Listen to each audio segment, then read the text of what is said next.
From the Alex Trebek stage at Sony Picture Studios, this is Inside Jeopardy! There he is, Johnny Guitar Gilbert, welcoming you all into another episode of Inside Jeopardy, your exclusive and official podcast destination for all things happening in the world of Jeopardy. I'm Michael Davies, here with me, producer Sarah Foss. Big week, Michael. We're about to head off to New York City. Inside Jeopardy live at Hudson Yards at the Edge this Friday, April 12th. Tickets sold out in about 4 minutes. I think maybe informing us that maybe we ought to go to a slightly larger venue next year. Nothing against the Edge. We love the Edge, but There's only so many people we can fit on the Edge. Yeah, we don't want them going over the yes, Edge. Exactly. It's very clear. 1,100 feet in the sky, we've been told. So. But seriously, we should say this is just the beginning of a number of live events that we're going to do all across the country and continue to make this a big part of Jeopardy and Inside Jeopardy touring and taking the show out there on the road to you. Yeah, I can't wait. This Friday, we're going to get to see Ken Jennings, of course, at the event. And then we've got two folks, Matt Amodio and Mattea Roach, who are just days away from coming back here to L.A. to participate in Masters. But they're going to be with us at the event to let us know how they're preparing. Also, we have Katie Nolan, who will be with us later on the pod as well, because she's actually in Los Angeles right now. And then, of course, Ken Jennings, our host, will be at the event as well. So that's going to keep us very busy. And then some of us from the Jeopardy team are going to spend Thursday at Hofstra University. We're going to bring Jeopardy to the students of Hofstra. And Katie, it's her alma mater. She's coming with us. I can't wait to see how that all goes.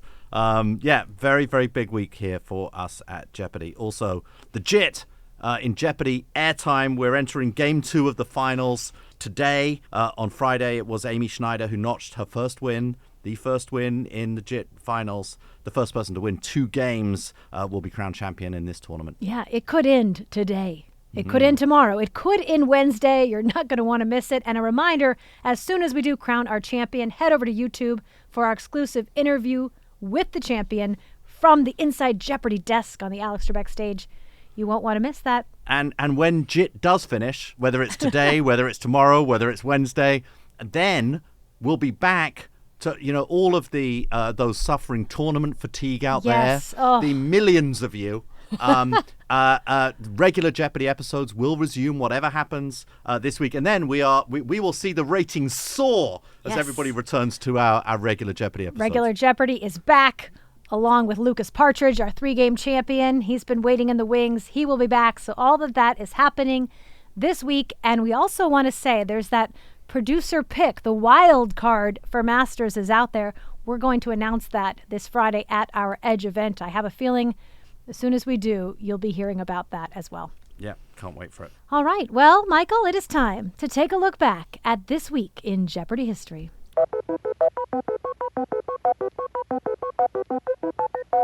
Our 4-day champ, Mattea Roach, was in second place with 10,200. What is VAX? If I lose, I had fun. Thanks all. VAX is correct. Yes, vaccine comes from the Latin vacca. Originally, the first vaccine was derived from cowpox. So you will gain $2,400. You are currently tied for the lead with Michael. So we don't know if your message is in operation yet or not, although we do know you had fun. Michael Woolman tied for the lead. It all comes down to your response. Did he know it was VAX? No, he also said, what is BOV? Did he wager anything? This matters. $8,000, taking you down to $4,600. Mattea Roach, you are now a 5-day champion with a total of $117,200. Did you have fun winning as well? I did have fun as well, yeah. Oh my goodness. Win or lose, it's always fun here on Jeopardy. Thank you for joining us, folks. We'll see you tomorrow. It was this week just 2 years ago when Mattea Roach secured their 5th win and a spot in the Tournament of Champions. At this point, Mattea had already won 2 of their 4 games in runaway fashion. And although they went into Final Jeopardy in second place during this 5th game, they were the only person to come up with the correct response in final to take the win. Of course, Mattea would then go on to become a 23-game Jeopardy champion, seeded into the Tournament of Champions along with Amy and Andrew, finished second place in our first ever Masters behind, Jeopardy James, the champion. And as we mentioned, in just a few short days, Mattea will be at our event, and then a few short days from then, Mattea will be back to compete in Jeopardy Masters. What a player. Looking forward to seeing Mattea in New York on Friday. and looking forward even more to Jeopardy Masters. Can't wait. Well, we kicked off the week of JIT with our last quarterfinal game featuring Lily Chin, Colby Burnett, and Sam Buttrey. Colby and Sam both got off to good starts, but Lily was able to work her way into second place in Double Jeopardy. That is, up until she lost $5,000 on the first Daily Double. That allowed Colby to take the lead, but then Sam, bring it, Buttrey, found the second Daily Double, goes all in for $10,600, was correct to jump into first place. And then in final, Sam, the only one to come up with the correct response, securing the win and the last spot in our JIT semifinals. This was, of course, our April Fool's Day game, so Ken opened the show by saying, I'd like to promise a game devoid of any practical jokes or hoaxes, even if Sam is here. And I got to see some Sam Buttrey dance skills during rehearsal on this day. I don't think you were down yet, Michael, but he had a dance to the Jeopardy theme music that, whew, I'm telling you, Sam's got moves. Bring it, Sam. Yeah, and wore the famous Sam Buttrey. Is it a lemon sweater? Is it a mustard sweater? It's something. One day I've joked with Sam that when he finally retires from gameplay, whenever that will be, we will raise that sweater into the rafters of the Alex Trebek stage, and we'll retire it like Kareem's jersey. I like it. You know, we've heard so many bring it's ever since Sam took his place on the stage. We finally got to hear it from Sam himself. We haven't heard it from a while. He said, "Are we still doing this, Ken? Bring it." And then also Sam referred to Ken in one of another name he came up for him, Kennewick. So, you know, I didn't know how many ways you could say Ken Jennings until Sam came up with yet another one. Ken did catch up with all our players after this exciting game. Let's take a listen. I think you finished the game with a 71% buzzer percentage, which is kind of lights out, especially against this caliber of opposition. What's your secret, Sam? You know, as you get older, you get faster. A lot of people don't know that. Now, you three came up with some very tough clues in that game, I thought. Colby, you were pretty good on the millennial pop music stuff. Band names, yeah. Is that your secret strength? I mean, I'm an elder millennial, so yes. No, I was just like, I know weird band names and where they come from, and then except for Panic at the Disco, because I refuse to take part in that. But Bowling for Soup, how do you know Bowling for Soup? The song 1985, which was covered by SR-71, which was also could have been a weird band name. You beat Sam to a Steve Martin clue, which is nice. It's like a knife in my heart. But I saw you buzzing on Fountains of Wayne, or are you just trying to look Oh no, young I and knew hip? Fountains of Wayne. He knew Fountains of Wayne. one I knew. See? Sam's an elder millennial too, a very elder millennial. Thanks, Ken. Elder millennial. What do you think about that? Elder millennial. Yeah, it's good. It's good. I It's like it. appropriate. Well, moving on to Tuesday, where we witnessed the first semifinal matchup between Amy Schneider, Jennifer Quayle, and David Madden. Amy was on fire in the Jeopardy round, forming a big lead in Double Jeopardy. David found both daily doubles to quickly snatch the lead back from Amy. But Amy found her rhythm yet again, and on the very last clue of the round, she's so good at doing this, she was able to take back the lead from David. It all came down to final, with Amy forced to go nearly all in. Both she and David were correct, and Amy becomes our first JIT finalist. Wow, what a game, Michael. No daily doubles for Amy, and yet she does pull off that win. Yeah, absolutely. I mean, statistically, a pretty dominant performance in this game for her, and definitely without the doubles. But, you know, there really was a feeling in studio amongst all of us. You know, Amy, by her own admission, did not have the best Jeopardy Masters, but seemed to come back to this tournament refreshed, ready to go, and competing at a really, really high level. I think you'll like this Reddit comment, Michael, being a tennis fan. Someone said, that was one of the best matches I've seen in a while. Wow, it almost felt like Amy and Dave were playing tennis in that Double Jeopardy round, just bouncing back and forth. Yeah, the heads in the studio moving Yes. from podium 1 to podium 3 the whole time. Some fans were a bit critical of David's low wager on that last daily double. You know, he had 6,800. He wagered 5,000, and had he gone all in, he would have likely maintained the lead heading into final. But, you know, hindsight is 2020. You can't really know what the best thing to do is, especially in a game like that when you're up against someone like Amy Schneider. Yep. All right, well, let's see how Amy was feeling after securing the first spot in the finals. Looking at your stats, you all had about 30 attempts, and it really came down to whose buzzer thumb was working. Mine was not in this Jeopardy round, but hit it to find those daily doubles. You had the daily doubles when you needed them. Yeah. You made the big wagers you needed. And I was kind of wondering, is there enough cash left on the board? I'm doing the math in my head. Were you doing the same thing, Amy? Well, I mean, I knew that I needed to get the 2,000. And then I looked up and I was like, oh, I don't know, I better get as many as I can. Like, I knew it was like right there. You really needed that clue on inclination of the planets. And when I was playing last night, I did not get that clue. I was like, preference, I don't think there's enough there. That's one of those where I'm just sort of lucky that it just came to me.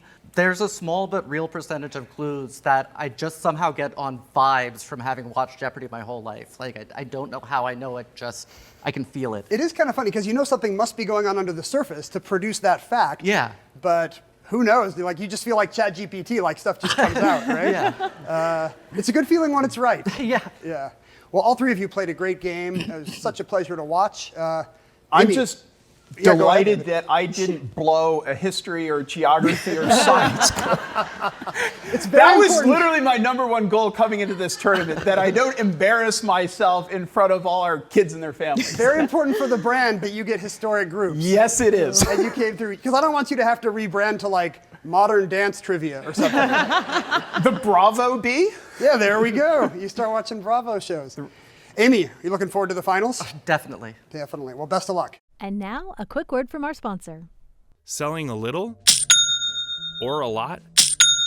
Shopify helps you do your thing, however you cha-ching. Shopify is the global commerce platform that helps you sell at every stage of your business. From the launch your online shop stage to the first real-life store stage, all the way to the did we just hit 1 million orders stage?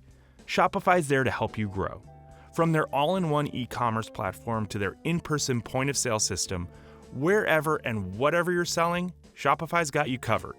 Shopify powers 10% of all e-commerce in the US. Plus, they have the internet's best converting checkout, 36% better on average compared to other leading commerce platforms. What I love about Shopify is how simple they've made it to grow your business. You can manage inventory, track payments, and view real-time insights all in one place. Shopify is there to support your success every step of the way because businesses that grow with Shopify. Sign up for a $1 per month trial period at shopify.com/Jeopardy, all lowercase. Go to shopify.com/Jeopardy now to grow your business no matter what stage you're in. Shopify.com/Jeopardy. Now, back to Inside Jeopardy! All right, moving on to Wednesday, another highly anticipated semifinal. This time, Larissa Kelly, Andrew He, and Sam Kavanaugh. Andrew and Larissa battled through the Jeopardy round and early in double until Andrew found the first daily double and did what he does best, goes all in for $9,600 to take a commanding lead. He then quickly found the last daily double. He only bet $6,000 this time, but again was correct to rocket his lead into an unreachable territory, cruising to a runaway win. Yeah, it's what we've seen from Andrew so many times. I mean, obviously playing in these semi-finals, you're gonna play against very strong players. The quality, the standard of the gameplay was extraordinary. 21 correct answers for Larissa. It was just such a joy for me to see Larissa play this game. I've heard so much about her from everyone who's ever worked here and from everyone in the Jeopardy community. You know, one more correct answer than Andrew, but what Andrew does, he's brought this Holzarian style into the game, incredibly aggressive daily double searching, incredibly aggressive daily double wagering, and that's the way he plays, and that's the way he gets the wins. Yeah, and because it was a runaway, both Sam and Larissa took an opportunity to shout out Andrew in their final Jeopardy responses. Sam said, "Who is Andrew He, physicist?" Of course, the category was physicists. And Larissa said, "Congrats, Andrew." Now, there were a lot of comments that we've been seeing after Andrew's win about the repetitiveness of both Andrew and Amy, back in the finals for yet another time. Andrew was the first one to chime in on Reddit, and he said, "Until there comes a day when the producers let me tag in Alex Jacob on clues I don't know, playing Larissa and Sam is pretty much the peak Jeopardy experience for me. Larissa was already on my Jeopardy Rushmore, but I carved everyone else off after she sent me the most wonderful message post-2022 TOC, meaning Sam in 2020 was one of the earliest golden tickets for me in what's felt like a continuous string of lucky breaks." Yeah, I sort of feel a little bit damned if I do, damned if I don't with this Jeopardy pyramid. I mean, JIT really was designed to bring back a lot of our former great players before the pyramid was instituted, to bring them back and give them a way to get into the Jeopardy pyramid and get into Jeopardy Masters, our elite level competition. And the joy for me as a producer, honestly, was getting to see these players perform, getting to meet them, getting to see them perform, getting to sort of see those different generations of gameplay. But part of the Jeopardy pyramid is the 3 people who don't get the automatic re-invite to Jeopardy Masters, the people who finished 4th, 5th, and 6th, last year, get the invite to JIT, and that's just part of the nature of the competition. I still think that's the right idea. I know I've been accused of recency bias by a few people, that I'm only interested in the people that have occurred during my watch, but it's pretty hard to argue with Amy, her 40 games, consecutive games. That's the second most in the history of Jeopardy, only behind Ken Jennings. Yeah, it happened on my watch, but it could have happened before, and it didn't. Matt Amodio, obviously, with those 38 wins, also, by the way, I was the end of his watch. That was my first day, was, as he's reminded me many times, my first day was the end of Matt Amodio. Yeah. I haven't held that against him. And, Andrew He, only a 5-game champ, but came into TOC, won, I think, 2 games against Amy Schneider, who ended up winning it. We pushed that all the way to a Game 6, and went to Masters and finished 4th and won some big games in that tournament as well. So, look, I think Amy and Andrew deserve to be there. I know another part of the criticism is we should have the Masters then play against each other to go only have 1 spot, but that feels like a manipulation of the competition. I want to see the very best go through in a tournament and have we didn't seed them. We put them into the main draw. The biggest recency bias on Jeopardy, or the real advantage of recency, is that, yes, the more recently you've played, the more prepared you are going to be to go and be on that stage. And yes, if you lose in Masters, you do know, a year before that you're going to get back and go and be in JIT when it happens. The scheduling of JIT this year, nobody knew when that was going to be with all the industrial action, but it's the nature. But, these were very, very close games. We saw some great players. I have no doubt that in the future we will see, Jeopardy players from the pre-Michael Davies era make it into the top of our pyramid and get there. I just want to see the best Jeopardy players get a chance to compete on this stage, on the Alex Trebek stage, and get a chance to get to Jeopardy Masters. Well, and I've heard comments saying, those from Masters who are coming to JIT, they knew a little longer. But remember, we did announce JIT last year, and of course no one knew they were guaranteed an invitation, but I think certain people had to expect that maybe they would be given an invitation. And another thing to think about, too, is, if you are one of our first qualifiers for the Tournament of Champions, there have been champions who wait in a pool for 18 months knowing they're coming back to a TOC, and others that qualify very close up until the cutoff. So it's just something that is natural and inherent about Jeopardy. And I feel that any of our JIT contestants who participated, if you've heard their comments about what it was like to play with all these other greats, I don't think any of them would say, okay, if given a choice, you're going to have less time to prepare. Any of these games could have gone in any different direction. I look forward to future JITs. I can't wait to see from past, present, and future who becomes a part of this new Jeopardy pyramid. Yeah, I don't know if you've heard me say this before, Sarah, but Jeopardy is a sport. No. Or I certainly I heard Arthur regard Chu it as a say sport. it, And no. I think, I took it from Arthur Chu. And in all sports, these things happen. There isn't like absolute equity or this complete level playing field in all things. Like in the, let's face it, I know the NCAA tournament bids, like no team completely knows, but there are some teams who know they're going to the NCAA tournament before some squeak in at the last minute. It just happens across sport. You can't make everybody learn everything at exactly the same time of what's going to happen. It's just never going to be that way. Well, it was quite a game that Andrew advanced from, and Ken himself was very impressed with a lot of responses in this game. Let's take a listen. Andrew, great game, but I do want to say sometimes the scores don't really reflect what's happening with the contestants. In the case of today's game, I believe Larissa and Andrew both buzzed in on the same number of clues, on 36 of them, and Larissa was actually correct one more time, 21 to your 20, so nearly parallel performance. Daily doubles, right? Yeah. Pick 'em. Yeah. Was there any doubt in your mind about making the big wager on the first one? No. These are some of the toughest players in the field, and so everybody's really tough. So I think that's your go-to strategy, you know? Most of the time, you're not giving up very much by going all in. You're going to play Amy Schneider again in the finals. How does that feel? Boy. We just keep getting in each other's way, huh? I think I told a bunch of people this. I played a lot of great players, and I've never felt as frustrated sometimes as playing Amy when she's on her rhythm, so. We saw some great gets in that game. I did not have the Lena River, Larissa. Do you know how you came up with the Lena River of Siberia? The three main rivers of Siberia are the O, Yenisei, and Lena the only one that has 4 letters, so I figured it had to be that one. Well, all you have to do is count to 4 and know the 3 main rivers of Siberia, I guess. I was impressed with the Isthmus of Corinth, the Corinth Channel. Yeah, I mean, that's just like the point right between them, and I don't know. It's been in my head for some time. How do you know your Greek canals and peninsulas? I was like a weird kid, and just like loved Greek mythology for about a year, and just like drew pictures of all the gods and goddesses, and the maps, I had that phase too, like 2nd or 3rd grade. Yeah. Why do kids go through that Greek mythology phase? I don't know. It's like superheroes, but like I can't afford comic books or something.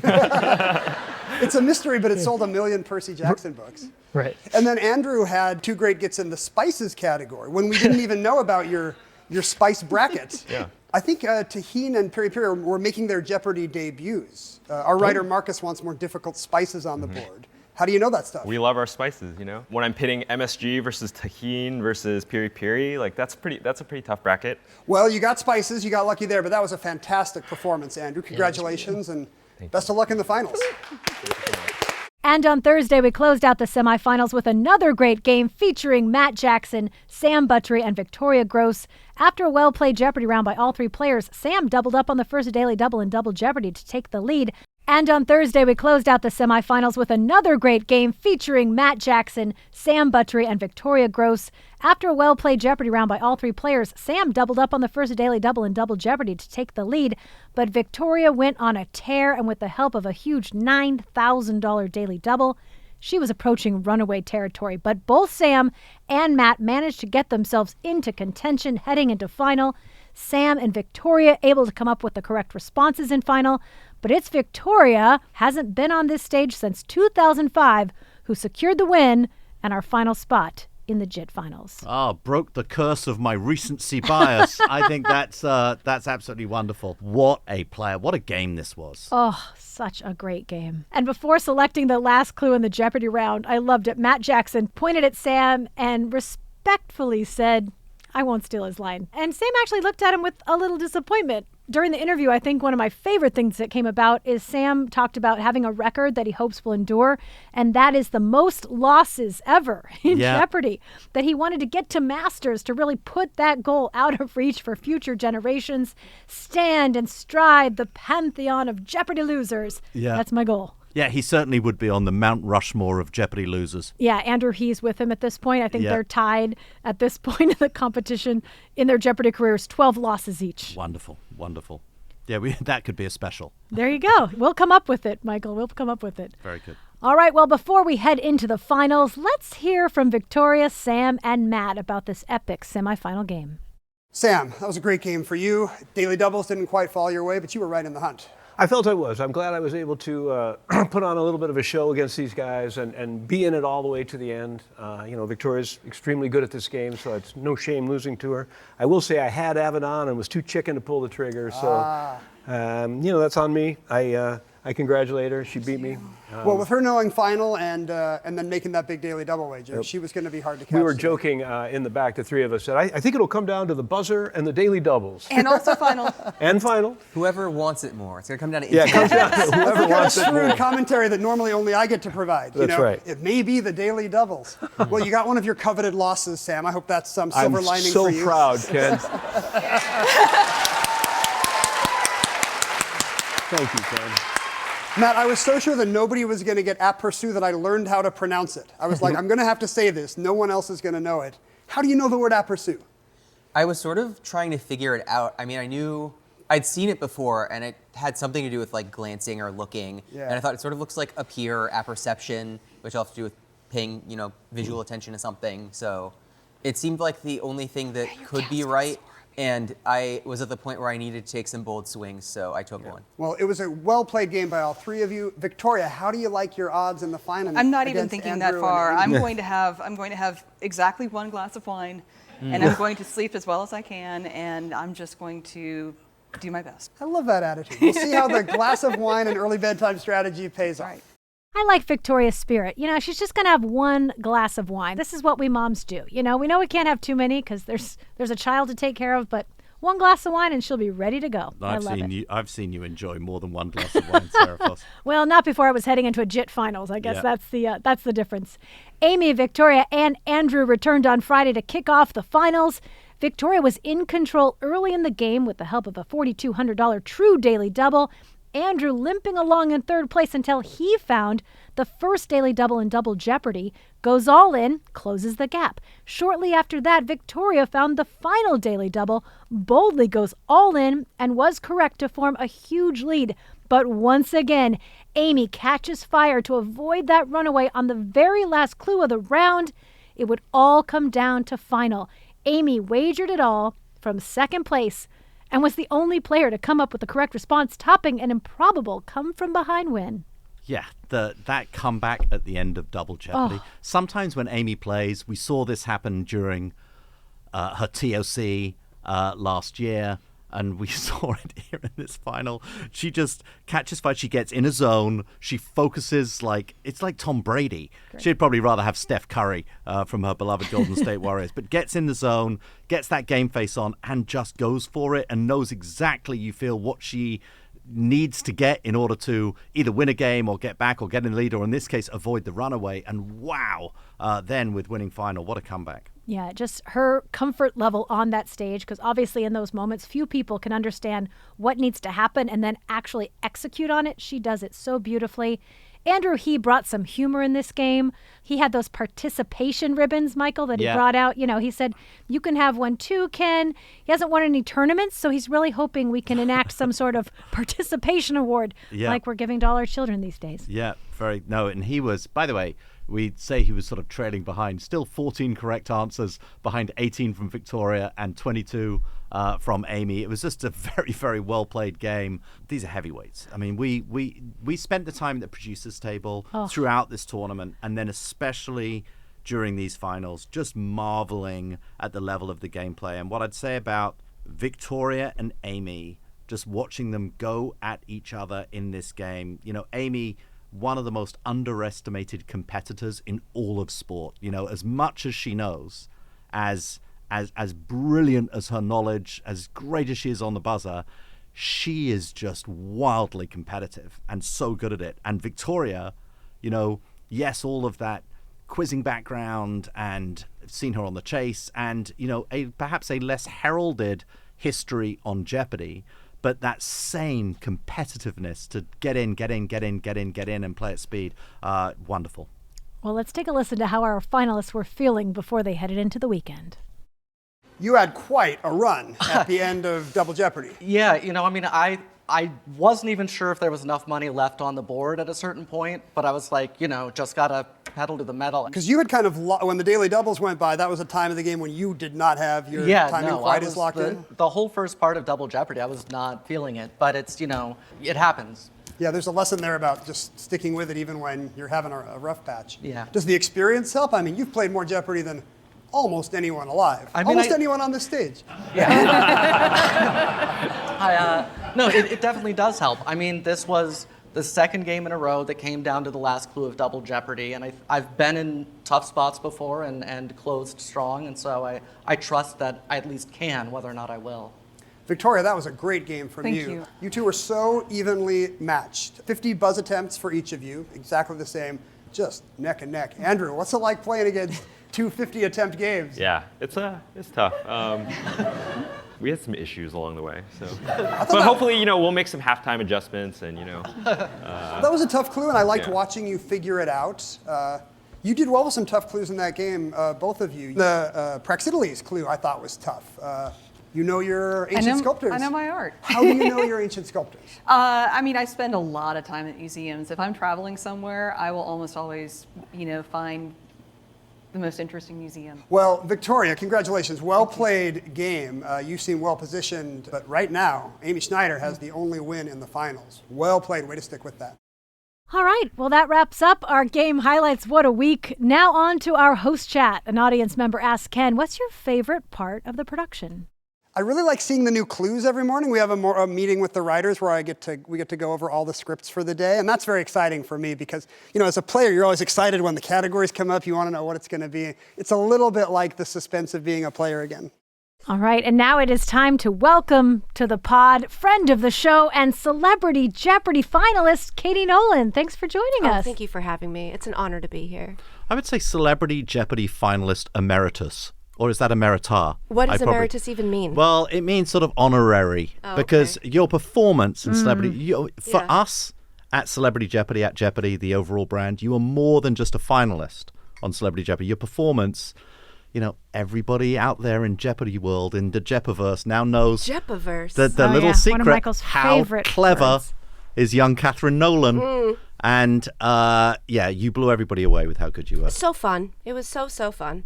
I do hate that now when somebody says, you made it to the finals, I have to say that I lost. Because I did. I came in third, not even second. But I made it there. Yeah, you did. And that is a badge of honor. With a zero wager, yeah, you probably would have. I know. Yeah. But instead I risked it all. Go big or go home. Look, the wagering really has never been my favorite part of the show. I've paid no attention to it, and it really came back to bite me twice. I know. Well, once, big ways. Once in sensational fashion with the I'll tiebreaker. tell you, I would still make the same mistake if I do it again. I would see myself making the same mistake. So how was the reaction in New Jersey and Framingham, Massachusetts to the Celebrity Jeopardy final? The final was good. It was good. I got a lot of how did you not know the butler did it. I still to this day that is a phrase that has not crossed my when you revealed the answer, I was like, oh, I didn't. You haven't found yourself slipping that phrase into everyday conversation. It wasn't like, I should have thought of that. It was like, what's that? I don't know what that is. But it was good. Everybody was very supportive. I didn't get nobody was mad. My mom was proud. The first thing my mom said when I told her I was going on Celebrity Jeopardy was just don't embarrass us. Which you didn't. A very Cammie Nolan thing to say. And part of why I learned the capitals to every country in the world, just to make sure I didn't embarrass her. And I didn't. So she was very happy. And I think overall people were very proud of me, which is, oh, that's nice. Which is nice. One thing we talked about when you were so successful is the fact that you are a real fan of the show. You watch this show, you know the show. We think that's one of the reasons you were so good. But you also have some people that are celebrities in your world, Jeopardy celebrities. Oh, yeah. There are people on this show that I've watched that I feel like if I met them in real life, I would be starstruck by. Like Andrew He, who tweeted about me when I did Celebrity Jeopardy. I remember being like, he was at my podcast? Andrew, can I go back to the day I did that podcast and make it smarter and funnier so that Andrew He will be and Sam Buttrey, who is just everybody's favorite. What I have come to know is that you and your fiance, the great Dan Soder, the best. You stack up episodes. Yeah, because he travels a lot. He travels and does stand up and acts and does all of these things all over the country. His own very successful podcast. And you then watch everything. Right now, you're not fully up to date. No. You've just got through the TOC. Well, you've got a lot of tournaments going. Yeah. So we got a little lost in that because the DVR, for all of its benefits. Before, Katie, I know. And I'm not actually new. It's not even a criticism because for me it was more Jeopardy. It was like, especially during the strike with all the stuff that happened, you had to do something to make something. And so it's fun. But I was trying to keep track of where we were, and we got a little lost. But we did finish the TOC. Yeah. And we just started the Invitational. Yeah. We're early in the JIT. Yeah. Okay. Well, we won't ruin it for you. Okay, good. Yeah. But you're going to enjoy. You did see, though, your fellow Celebrity Jeopardy. Well, you didn't play on the same series as him, but Ike. You saw Ike play and were blown away, right? Rooting for Ike was like he was representing all of us, the celebrities. I mean, I know. Us normal people, underdogs. Yeah, the underdogs. And so I was just like, "Come on, Ike, you can do it." And but in the back of your mind, you're like, "He's probably not going to do it." You're rooting for him to put out a good showing, to get a couple right, to really impress people. And then when he won. Yes. I was like, I jumped up. I threw things in the air. I was so happy and so excited. He's so smart. Just a really smart, funny guy. And it had to make you feel pretty good that in the semifinals, if not for a wagering error, some might call it an error, he would have won that game as well. Yeah, so you're and in I good said, company hey, there too. Everybody does that. It's okay. Wagering's difficult. It's interesting because, Lisa Ann Walter, who, as you are well aware, won the final against you on Celebrity Jeopardy. Remember. She has also accepted to come and play in the Tournament of Champions next year. But the Jeopardy Invitational Tournament is another thing that who knows? Who knows where we'll be next year, Katie Nolan? Listen, if you need people, I'm here. Now that when you asked me, the first season that you asked me, I think was the last time we did Celebrity Jeopardy, I was like, no, because if I get something wrong, I'll be so embarrassed and then I'll feel stupid. And then when I did it this time, now that I've done it, I'm like, let's go. I'll do it all the time. Well, right now we're lucky enough to have you in the pod with us in person. You're out here in California doing some work. But later this week, we're all heading to your hometown. We're heading to New York, and you're going to be a part of all sorts of fun. First off, Hofstra University. My alma mater. Your alma mater is so excited. Especially because Katie has not been back since she graduated. Yes, they have mentioned that. They did? Yes. Oh, no. I should probably call them. Well, the students are going to be lucky enough to actually play an interactive game with Katie. We're going to be there earlier in the day with, prizes, and we're going to have the real buzzers. And so people are going to have a full Jeopardy experience. Also on Friday, we have our Hudson Yards event, and that is going to be a lot of fun. We're going to do this podcast live in New York. Ooh. And you're going to be a guest. I am. Yes. I knew you that. Are. No, and you're coming in. I know I'm going. I just thought we were having a party. You're going to meet Madame Odio. Too. Yeah. Madame Odio. Nervous for that. Matea Roach. Amazing. I know. So a lot of fun. Kenna will be there, obviously. Ken will be there, of course. And then Austin Rogers, New York bar owner and bartender. He's actually going to be at our VIP event after. He will have some special potent potables for us to enjoy at the VIP cocktail party. Yeah. I'm going to ask you a bizarre question. I just did a significant note session with Katie in my office before recording. She gave me some Jeopardy notes. We're going to go through those in a second. I just watched a lot of Jeopardy. Okay, we'll go through those. We'll go through those in a moment. But one thing that confuses me, because I listen to this podcast, The Rest is History. I speak about it nonstop to everybody in the staff. I just think it's wonderful and recommend it to you if you're weak in history, weak in Shakespeare, weak in Chaucer. Listen to The Rest is History. It's so good. But I constantly think about what will future historians make of the fact that Jeopardy is such a huge, successful TV show. I have a feeling that what they will say is, this is evidence of how educated and how interested in the humanities and the arts and sciences that Americans circa 2024 actually were. And the reality is we know that Jeopardy is an outlier. It is extraordinarily different. I marvel at, on a nightly basis, that Americans in their millions watch a show where we're asking about medieval literature and Latin American geography and chemistry and advanced things that must go over the heads of a lot of people who watch the show. And yet, and this is partly because I think Jeopardy is sort of about the American dream, that people love watching people be really smart and work hard and get there and use their minds and succeed on the show and get a chance to shine on that stage. But why does Jeopardy work? I'm still confused. I'm still a foreigner in this respect. I think part of it, at least for me and from the people that I know that love Jeopardy so much, is the tradition of it. I think a lot of people, and contestants mention this on the show a lot too, that they watched with their grandmother when they were little. And it's just sort of in a time when we don't have a lot of appointment TV. There isn't really a lot of stuff that airs at the same time and we all watch it and talk about it. Jeopardy's kind of one of those last, Jeopardy will be on. I know it's in a different time, no matter wherever you are, but whatever time it is where you're from, that's what time it's on at. Who did you grow up watching the show with? I think my grandmother watched it. I don't think she watched it as much. Mostly my parents. We watched it. But my closest tradition to it is my fiance. The time that it became mine, our own, was with Dan, because he watched it with his grandmother. Which was very cool. She recently passed away, but before she did, I got to do Celebrity Jeopardy, and so he got to show her me on Jeopardy, which was it was very nice. touching.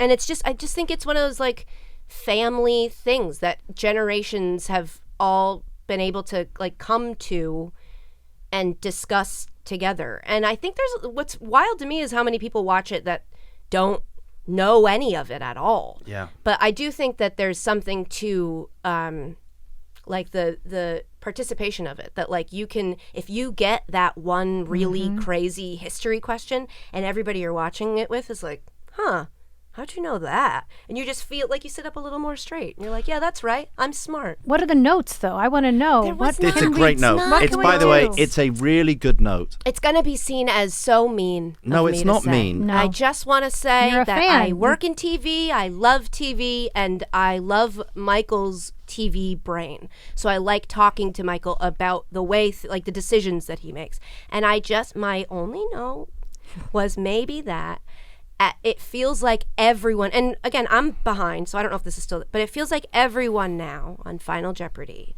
writes a little message to somebody in their life. And I will say it has led to a lot of great moments, but then it's also just like it clutters the just what's your answer and who won the game. Interestingly enough, we tell them not to write things. You do. Mm-hmm. We And definitely they still do it. So that makes me discourage that. I will say in Jeopardy production time, because we're into regular games now, there is less of that. Okay. I think because we were having so many tournaments and competitions where people are more comfortable on the stage. When they get to Final Jeopardy, they're not like, oh That's my a good point. goodness. Because they've so been here before. It's not their first time. Yeah, it's a different comfort level. I Yep. will say now that we are into regular shows, it's not showing up very often. Okay. And when it shows up, honestly, Ken isn't really acknowledging it because I think we all are kind of on the same page. I like the feedback though, and this is what for me, this podcast is about. That it's about listening to the audience. It's about giving them a way to communicate with us and give us feedback. And I still say feel really things. bad for saying anything. No, Well, no. I think it was really good constructive Are you still criticism. making them say the full category No, name? we are Good. not. Good. Yeah. We are Good. not. That was also something, you have to try things. And I Katie. get it. And But when you gave us Oh, the Mo Rocca one. Mo Rocca and Chewbacca drinking, I was like, we have to say the whole category. I think you'll notice I don't think I picked a single thing from that category. I 'cause would didn't want stay to have away to as say well. it out loud. Yep, that has come and gone. How Glad do you to see feel? it I mean, go. this is the one that I still struggle with. This is another regular theme on the podcast. Is I struggle with, we get a lot of suggestions. Could you please just put the category on the screen with the clue? I could see that. Why Because don't people you? jump around. Because when you actually test it, and Sarah and Which I we have have. built It's all too these much? things, it's too much text, and it's text not related. and your Sometimes, eyes go back. You can't even read the clue because you're like, do I read this? Do I read that? Like it's. however, look, as a sports fan and sports broadcaster, I was watching the Women's Elite Eight the other day and watching that amazing Iowa LSU game. The amount of graphics on that screen Yeah. that we're now willing to accept I know. as audiences is sort of amazing. And I do think that now we've got 16:9 images, HD.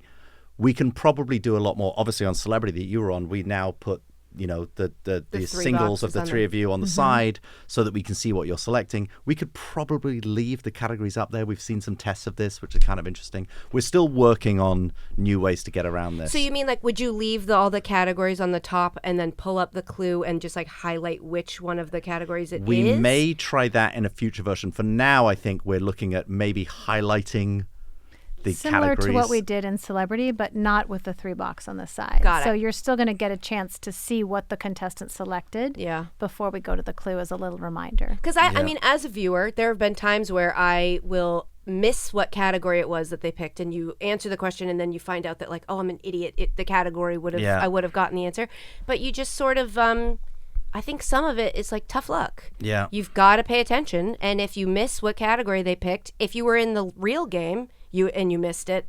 The same, you've seen that happen with contestants where Oh, they yeah. answer something. They're looking right at and the then, categories, Yeah, and but Ken yeah. will say, no, it starts with the letter L, and they go, oh my God, oh, yeah. shoot. I know. You You get know? lost So in the middle of it's, it. you do have to pay it. You got to stay on And your there toes. is something beautifully hypnotic about that full screen, white text on blue background clue coming out full and unadulterated and just sucking you into the show.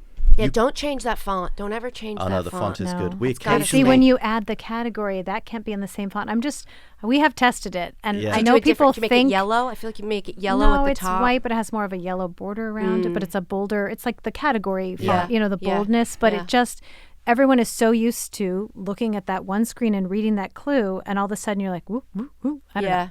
No, I could see. I think it would be disorienting. I think it would take a while to get used to. Yeah, I mean, it's a constant struggle. As you know, I always want to change things. I want to switch things up, and fortunately, I'm surrounded by new intro. Oh, well, there is a new open. New open. Too much Sarah? Is that what you think? Because that's been my note. There's been a little bit too much Sarah Foss. I liked seeing the faces. I was shocked by it because look, we watch a lot of Jeopardy. So normally it's when we're eating and somebody will be in the kitchen still grabbing stuff and we'll have hit play on the DVR. So we don't always see the open. Which is very common. And the first time I went, Dan, come here. I like beckoned him in from the kitchen. I was like, I gotta rewind. It's a new open. Yeah. It was shocking. Yeah.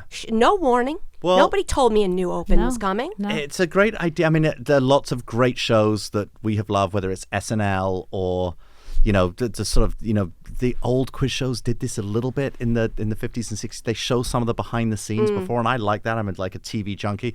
We wanted to also get Johnny Gilbert like on camera Needed during to see his face.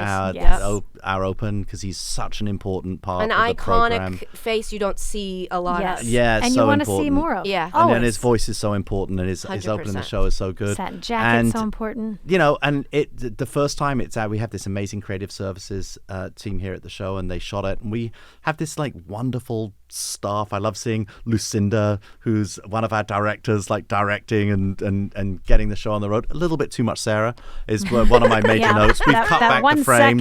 We've cut back the frames, but it's it's never good. enough Sarah and Jimmy. What's up? Is the Clue Crew disbanded? Are we is this no longer? Michael killed us off. What the heck, Michael? Look, I think, you know, Jimmy and Sarah both have really important jobs at Jeopardy. Which was the most surprising thing about doing Celebrity Jeopardy is when I walked in and I saw Jimmy was like stage managing. And I looked at him and I was like, Jimmy. And he was like, and you'll stand here. And then at one point I was like, how long have you been working on the show? And he said, 25, I don't 22 even know. years. However many years it was. And I was like, it is Jimmy. This is the Jimmy I think that it is. He works here. And then I saw you and I was like, she works here? Yeah. I thought they were just like people who went out and were like, here's people a museum. Who lived in the video wall. Here's a museum that I like. Yes. And in all fairness, I mean, we did have a wonderful run. We went everywhere. But as time went on, the budgets, even just the logistics, the paperwork, just, you know, the first time we went to the Eiffel Tower, we had a one sheet that said, like, here you go, you can shoot here. Years later, traveling to Europe, it was pages and pages. So I just think it evolved. And Sarah's rider on her contract, it just made it very difficult. Those M&Ms, only the M&Ms. It's a lot. It's a lot. You got to fly first. But we get to be here on the show still. So Jimmy and I are very, very happy about that. That's so good. Yeah, so the open. Anything else on the show that we need to... Oh, you show people now. You show, I don't know if you've always done that, but when somebody references somebody in the audience that's with them, sometimes you'll show them in the that was audience. a big, again, with all the tournaments and competition, there were so many people coming and visiting, and then we kind of got away from it a bit because it became a bit too much. Lot. Like then it's like I get that. Anytime anyone mentioned anyone, if we didn't show them, we felt like, well, we showed their sister, so we should show their brother, and so we kind of I think it's that, and a little bit, I think with, you know, we... had a great director I'd worked with a lot before, Russell Norman, who came in really with new eyes and look at the way to go and shoot the show. And Lucinda, who's been at TD for a long time, is also steps in and directs. And they both came with a lot of new ideas, how to shoot the show more 360. We put that producer's table down there so that the producer's table was always there, but we made it so you could shoot it. We've got that little overseeing sports set almost overlooking the stage that we can go and shoot from. So we want to give it a new look. We've changed a few things around the set. It's a lot like sports. You can only make very gradual change to the way you shoot things and the way you do things. And the fans will not be quiet about it if they don't like it. They don't like change. Which is a blessing and a curse. But I think having such a passionate fan base is more a blessing than a curse. I think it's cool how many people think it's cool to like the Smart Show. That's pretty rare. And I think that's the coolest thing about Jeopardy. And we're seeing our younger viewers, certainly what we're seeing in the applications to become contestants, is that group are getting younger, and there's this whole new move around. I think people are co-watching it with, you know, their partners or, you know, at colleges. And this is why college for us is a very big emphasis for us going forward. Hofstra has a Jeopardy club, I learned. Yeah. Yes. They So- certainly did not when I Well, was they there. do Or I now, would and have been a they part are of it. invited to the event, Katie. Yeah, We hope which is they really all so. come. We actually want Jeopardy clubs at colleges all over the country. Amazing. And we're developing we're developing bar trivia right now. So this is a really big Smart. thing that we want to get Jeopardy into bars Get across the the drunks country. involved. Well- It is the move. Yeah. Well, you'll have lots of time to talk about this because in just a few days we're all going to be back together wait. in New York. I can't wait. I'm at an away game right now, and then you guys Yeah. are going to have an away Yeah, I game know. back at my home. It's going to be great. It's going to be great. It's so good. Thanks for coming to our Thank you our for turf having me. here on the This pod. is my favorite Katie place on Nolan. earth. I love Jeopardy. I love Jeopardy. I love Jeopardy. And that wraps up today's show. We'll be back next week with more game highlights, and be sure to check out our interview with the first ever Jeopardy Invitational Tournament champion on YouTube right after their big win. And now, Michael, we're off to New York City for Inside Jeopardy live on tour. Yes, to celebrate the return of regular episodes, Sarah. Yes, we hope to see you there. If not, we'll see you at a future live event Yes. or at the Alex Trebek stage, and we'll see all of you listening. We will be in the presence of all of you listening next week here on the pod. See you then.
This 9-letter word describes what you should do to watch more great Jeopardy content. What is subscribe? Correct. Still got it.